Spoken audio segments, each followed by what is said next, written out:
अब देखो ट्रिक से याद करवा रहे, ठीक है। जो दायां हाथ से उड़ाया हुआ रहे, देखो ये दायां हाथ है ना, नजर आ रहा है ना। अगर दाएं की तरफ गोल की तरफ उड़ाया हुआ रहेगा छतरी, तो समझना 10 से बोलो, 10 से दायां, 10 से दीर्घाई, फिर से बोलो मेरे साथ, 10 से दायां, 10 से दीर्घाई, 10 से दायां, 10 से दीर्घाई। और दीर्घा ई का भी इंग्लिश दा ही की आवाज होता है, जिसको हम लोग बोलते हैं डबल ई। क्या बोलते हैं? क्या बोलते हैं? क्या बोलते हैं? ये दायां हाथ में कौन सा ई लेके चल रहा है? Double E. और कौन सा ई? दीर्घा ई की हर्षा ई। और बायां हाथ में कौन सा ई?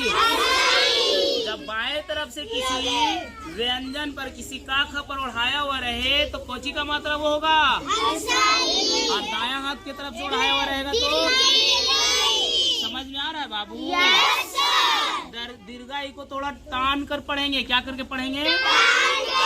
और हर्षाई को जल्दी पढ़ेंगे, हर्षाई को हम लोग सीख रहे हैं। देखो ध्यान से, ये किसका मात्रा है बाबू?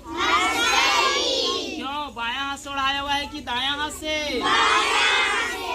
तो बायां हाथ से उड़ाने वाली लेटर को, मात्राओं को हम लोग हर्षाई बोलते हैं, और दायां हाथ की तरफ से उड़ाया हुआ को क्या बोलते हैं? आ गया, फाइनल हो गया। बोलो 10 से दीर्घाई, 10 से दायां हाथ, 10 से डबली, डबली से दीर्घाई,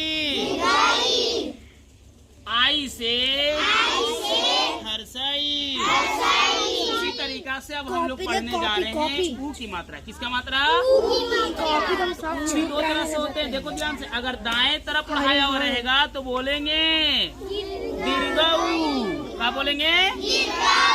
क्या बोलेंगे?